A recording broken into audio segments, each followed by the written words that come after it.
súbeme ese balsecito. ¡Vamos allá! El día se estremece como antaño. ¡Ja! El viejo callejón de un solo callo, poñino. Con el repiquetear de sin repartija. Y siguen las... Empezamos con toda la energía, con toda la alegría que nos caracteriza aquí en Sin Repartija. ¿Con quién? Con Víctor Viringo, el perro más guapo, inteligente, terrible, además sabrosón, culto de la televisión peruana. Caso cerrado. Bueno, seguimos aquí. Bueno, ya sabía que soy tu perro favorito, no te olvides de seguirnos en las redes. Pero bueno, empezamos con todos. Sean bienvenidos a este nuevo programa. Hoy nos visita un prestigioso abogado. Es como docente de pregrado y posgrado en prestigiosas universidades del país. Además, entre los cargos públicos de mayor importancia, porque los tiene a montones. ¡Oh, my God! Quizás se le recuerde como miembro del Jurado Nacional de Elecciones y expresidente del extinto Consejo Nacional de Magistratura. Hoy la cuestionada Junta Nacional de Justicia. Me refiero nada más y nada menos que al doctor Gastón Soto. ¡Adelante, Gastón! Hola. Ajá, bienvenido. Hola. ¿Cómo estás, Víctor? Qué gusto. Ay, ¿cómo estás? Qué gusto verte. ¿Cómo estás? Mucho gusto, qué alegría tenerlo en el programa. El gusto es para mí, más bien, el gusto es para mí. Además me han tirado que es de Barrios Altos, mi barrio. Pero por supuesto, así que cuídate, no salgas de noche. No se olvide que yo soy el primo de Tatán. Ya, qué bien, yo lo conocía y fuimos grandes amigos. Bueno, yo era su compañero de trabajo. Qué bueno. Mejor le cuento después. Por favor, tome asiento, doctor. Muchas gracias. Tome asiento, bienvenido a Sin Repartija. Bueno, doctor, usted está buscando ser decano del Colegio de Abogados de Lima. ¿Cuáles son sus principales propuestas? Bueno, realmente en atención a las condiciones en las que se encuentra actualmente el ilustre Colegio de Abogados de Lima, evidentemente que las propuestas deben estar necesariamente encaminadas, primero, a hacer que se recupere el prestigio, la credibilidad y sobre todo que vuelva a ser como otrora fuera el ilustre Colegio de Abogados de Lima, una institución que generaba corriente de opinión. Las propuestas, recomendaciones que se hacían en el ámbito nacional respecto a la vida política, social, económica de nuestra sociedad era siempre escuchada, era atendida por las autoridades y muchas veces aplicadas esas recomendaciones. Bueno, eso lamentablemente se ha perdido. Y se ha perdido porque ha habido precisamente descuido en poder introducirnos en atender justamente esas materias que preocupan a la sociedad. A veces no nos damos cuenta que el derecho, siendo una ciencia social, no solamente en cuanto al Colegio de Abogados se refiere como justamente el gremio que agrupa a los profesionales de esta carrera, tienen que ver en lo interno con los abogados y abogadas, sino también con la sociedad. Y eso es el rol que nosotros queremos cumplir, entre otras propuestas que evidentemente tenemos previstas, vamos a implementarlas y hacer realidad para satisfacer las inquietudes y aspiraciones de los integrantes del gremio. ¿Cuáles serían sus principales y más resaltantes propuestas? En primer lugar, cambiar la costumbre centrada que tiene esta institución de trabajar centralizadamente. No nos damos a veces cuenta de que la membresía que hoy día supera los 90.000 abogados no solamente se concentra en Lima, sino todo lo contrario. Hay una zona Lima Norte, Lima Sur, Lima Este y consecuentemente es necesario la labor administrativa en cuanto a la gestión se refiere de la dirección del colegio debe estar fundada en criterio de la descentralización. Se nos exige, por ejemplo, en los lugares que hemos estado visitando a lo largo de esta campaña, donde hemos conversado con abogadas y abogados de Lima Norte, Lima Sur, Lima Este y Lima Centro, y nos piden justamente descentralizar el funcionamiento de la institución. No es lógico que la gente o los abogados tengan que venir a Lima, a Miraflores, a nuestra sede principal, y tomar ahí los cursos, los diplomados. No, hay que ir donde ellos.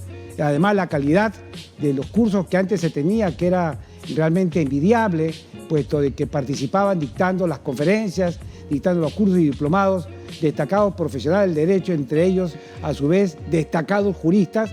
Hoy día ya no lo ves así. Y precisamente tenemos que recuperar esa imagen, tenemos que ver la necesidad, la posibilidad de que se pueda inclusive dictar, como antes lo fuera, hace algunos años, los jueves, martes o miércoles jurídicos gratuitos, que antes se dictaban en el cuarto piso del Palacio de Justicia, que lamentablemente ya lo hemos perdido también, pero en esta ocasión tenemos que hacerlo de todas maneras para que la gente gratuitamente vaya a estos cursos y a su vez cobrar cantidades muy rebajadas, de tal manera que todos los niveles de los abogados puedan acudir a los diplomados y a los cursos de especialización, ¿no? Así es. Esas es, entre otras, las alternativas que estamos planteando como propuestas que queremos implementar, entre ellas, además, el tema relacionado con la salud, por ejemplo, el policlínico que tenemos, cuyas instalaciones son de propiedad del colegio, en la implementación de los instrumentos médicos son también del colegio, pero se ha tercerizado su administración, donde finalmente los terceros terminan aprovechándose de la situación que ellos tienen, evidentemente, y con los recursos que el colegio les presta, materiales fundamentalmente, terminan atendiendo a terceros y se favorecen. No, bien por ellos, porque aprovechan la situación, pero en perjuicio del abogado, en perjuicio de las abogadas. Y yo creo que eso debe desaparecer. Los costos no son los que son suficientemente asequibles para el abogado. Es necesario darle oportunidad que en todos los niveles de los que están agremiados puedan acudir al policlínico y se puedan atender. Excelente. Y lo que es más, con tendencia a la gratuidad, por cierto, ¿no? Con tendencia a la gratuidad. Y ve la posibilidad que se puedan suscribir convenios también con algunos nosocomios o policlínicos de la zona norte, de la zona sur, también para hacer un trabajo descentralizado, ¿no? Ajá. Pero bueno, continuemos. Y vamos allá en un sentido más constructivo. ¿Cuál es la crítica que usted le hace a la gestión saliente del Colegio de Abogados de Lima? Con todo. Ajá, como de 5 esquinas. Más que crítica, precisando determinados temas en particular, como suelen ser las autoridades que asumen en un primer momento una institución, hay mucha expectativa. Y particularmente yo creo que tuvimos mucha expectativa con la Junta Directiva que está de salida y no ha podido satisfacer ni siquiera medianamente nuestras expectativas, ¿no? Esas expectativas son las que nosotros hemos tomado en cuenta y no queremos que se repita esa realidad que también se ha dado con algunas directivas anteriores, no voy a precisar cuáles en particular, pero que todo ello debe cambiar. Debe cambiar porque hay que trabajar por el colegio, hay que sacrificarse por el colegio. La lista de profesionales del derecho que me honro yo en presidir está conformada por destacados profesionales, no solamente en el derecho, sino en la administración pública y sobre todo en el manejo de las cuestiones que tienen que ver con aquello que adolece precisamente el colegio. La parte administrativa, la parte académica, la parte de recreación, el centro de esparcimiento en invierno que tenemos y que no cuenta con condiciones suficientes como para que el gremio profesional se sienta suficientemente satisfecho. Se está pensando, por ejemplo, en la posibilidad o en la necesidad de suscribir convenios con otros clubes que tengan zona de playa, ahora que el calor nos agobia, pero que efectivamente no podemos nosotros pretender suscribir convenios con otros clubes donde los socios de ese otro club tengan que venir a nuestro centro de esparcimiento y se sientan decepcionados porque las condiciones son malas, ¿verdad? Entonces mejor arreglamos primero la casa, que recién vamos a estar en condiciones de poder comprometernos con otros clubes para que nos brinden la zona de playa, por ejemplo, ¿no? Muy bien, muy bien. ¿Crees que esa crisis de institucionalidad también afecta al Colegio de Abogados de Lima? Bueno, la crisis de institucionalidad que nos agobia ya algunos años en el Perú y que lamentablemente afecta el sistema democrático, del funcionamiento de la política fundamentalmente, creo yo que es consecuencia no de la estructura, no de la organización que tienen los órganos estatales ni los organismos constitucionales. Yo creo que el problema es de las personas que integran las instituciones. Y en ese sentido, es allí, creo, donde nos equivocamos o se equivocan quienes legislan sobre ese tema, tratando de modificar las normas, como se quiere hacer últimamente, y ustedes se habrán enterado como medio de comunicación importante, de que se está pretendiendo modificar la forma de elegir o de acceder al cargo de presidente del Jurado Nacional de Elecciones, ¿no? El problema no está allí. Yo fui miembro del Jurado Nacional de Elecciones en 2 periodos consecutivos y fui miembro titular elegido por el Colegio de Abogados de Lima, y siempre el presidente del jurado ha sido el designado, por ejemplo, por la Corte Suprema, cuando éste elegía a sus representantes, ¿no? Y nunca tuvimos problemas, nunca tuvimos motivación, ambición para ser presidente, no. ¿Por qué? Porque el trabajo era colegiado.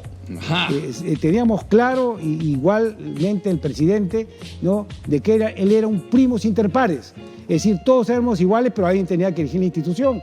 En consecuencia, el trabajo era corporativo, era de pleno, era homogéneo. Como decíamos en el jurado de ese entonces, que fue presidente del jurado, dicho sea de paso, alguien que hoy día integra mi lista, que es el doctor Manuel Sánchez Palacios, posteriormente lo fue el doctor Javier Enrique Mendoza, con los cuales tengo una muy grata amistad y mi reconocimiento, porque fueron extraordinarios presidentes del jurado en épocas muy difíciles como la que correspondió presidir en este caso el doctor Sánchez Palacios, porque fue en la época de la gran crisis política, me estoy refiriendo al año 2000, en el que se calificó por parte de los medios de comunicación como las elecciones más fraudulentas de la historia del Perú, las que se llevan a cabo en el año 2000. ¿No? Entonces, todo eso daba lugar a que se trabaje corporativamente, en unidad, y no había esa inquietud que suelen haber en instituciones de que sus pares eligen al presidente. En el caso del jurado no acontecía eso. O sea, por eso le decía Víctor de que el problema, Víctor, no es de la estructura, el problema es de personas que integran las instituciones. Totalmente de acuerdo. Pero en esa línea, con la última filtración de las declaraciones de Jaime Villanueva, en los que involucra a Gustavo Gorriti, señalando que dirigía las altas esferas del Ministerio Público, los cuestionamientos a la Junta Nacional de Justicia y el mismo Poder Judicial, ¿coincide con algunas voces que reforme el sistema de justicia? No puede haber reforma del Poder Judicial o del sistema de justicia, reformas que no son reformas, sino contrarreformas de las contrarreformas, porque de que yo tengo uso de razón y de que estoy estudiando Derecho, ¿cuántas reformas ya han habido del Poder Judicial? Si se piensa de que cambiar las estructuras se va a solucionar todo. Por ejemplo, en el caso de la justicia en particular, yo creo que se cometió un gran error, y lo cometió la presidencia del señor Vizcarra, cuando desapareció de tajo el Consejo Nacional de la Magistratura y en sustitución a él se creó la Junta Nacional de Justicia. Primero, creyendo que se cambiaba de nombre a las instituciones y se solucionaba el problema. Y lo peor, el constituyente, cuando crea el Consejo Nacional de la Magistratura, lo hizo considerando de que en alguna forma el resultado de la selección de los integrantes del Poder Judicial y del Ministerio Público, además del jefe de la OMP y el jefe de RENIEC, debe ser decisión del pueblo, indirectamente en este caso a través de las instituciones vivas de la República, llámese colegios profesionales, llámese universidades y llámese también obviamente las instituciones directamente vinculadas a la Administración de Justicia, cuál es en este caso el Poder Judicial y el Ministerio Público. Pero ¿qué ha pasado ahora, mi querido Víctor? Lo que ha pasado es que han politizado dicha selección, porque bajo el dicho famoso de la meritocracia, que meritocracia no tiene nada, en mi opinión, ¿no?, termínase por concederle esa atribución a una comisión especial. Y ahí viene el problema. Esa comisión especial es la que se supone va a seleccionar y va a nombrar a estos magistrados en todos niveles. ¿Cómo está integrada esa comisión especial? Defensor del pueblo, que es el que la preside, presidente del Tribunal Constitucional, Contralor General de la República, presidente de la Corte Suprema, fiscal de la Nación y un representante de los rectores de universidades nacionales y otro representante de las universidades privadas. Veamos, si es que no se ha politizado. ¿Quién elija al defensor del pueblo? ¿Acaso no es el Congreso? ¿Quién elige a los miembros del Tribunal Constitucional? ¿Acaso no es el Congreso? ¿Quién es el que decide sobre la designación del Contralor General de la República a propuesta del Ejecutivo? ¿Acaso no es el Congreso? Entonces, se politiza, pues. Y encima, lo peor, Víctor, es que integre esta comisión de selección el presidente de la Suprema y a su vez el fiscal de la Nación, dejando a salvo la honorabilidad de quienes actualmente ocupan esos cargos, y igualmente de la Defensoría del Pueblo, Contralor General de la República y Tribunal Constitucional, porque no me estoy refiriendo a personas. Lo cierto es que, ¿cómo explicar que las autoridades que están sujetos a un órgano, a la fiscalización de un órgano constitucional como es la Junta Nacional de Justicia son los que eligen o seleccionan a quienes lo van a fiscalizar. Y eso es lo que está pasando con el presidente de la Suprema y el Ministerio y el fiscal de la Nación, ¿no? Entonces, hay muchas cosas que lamentablemente, en este caso sí, Junta Nacional de Justicia sí creo que debe hacer un cambio, debe haber un cambio en que la reforma que terminó deformando el sistema termine por retornar al sistema anterior, que era mucho más loable y mucho más viable de que la población efectivamente esté representada bajo el sistema que se tenía, ¿no? Que eran los colegios profesionales que elegían a 2 representantes en elección directa, los colegios de abogados a nivel nacional también elegían a sus representantes en elección directa, la Corte Suprema en sesión de sala plena elegía a su representante, que no necesariamente tenía que ser el presidente de la Suprema, menos el presidente de la Suprema o algún supremo, tenía que ser una persona honorable. Igualmente el Ministerio Público elegía a su representante en Junta de Fiscales Supremos, además de los rectores de las universidades nacionales como los rectores de las universidades privadas, ¿no? Pero, doctor, debería ser un escándalo que del país investigados por la justicia lleven años en un proceso que parece no tener fin. ¿Cree que es coincidencia que cada vez que nos acercamos a elecciones se reaviven estos juicios contra fujimoristas y apristas? Bueno, que el problema, mi querido Víctor, es que la política se ha judicializado y la justicia se ha politizado. Si uno depende de la otra, termina por la justicia ser desnaturalizada su funcionamiento y la política evidentemente también. Entonces hay que separar el funcionamiento de estos 2 temas en particular. La justicia debe de ejercerse por parte de las autoridades correspondientes dentro del marco de su autonomía e independencia. Y los jueces tener en su mesa de trabajo solamente los códigos, la Constitución y las normas pertinentes para tener que resolver, y la jurisprudencia en todo caso. Pero no, tienen además los recortes de periódicos, tienen las encuestas, tienen las opiniones de los políticos y de acuerdo a eso también resuelven. Ahí viene el problema. Ahí está. Ahí está el problema.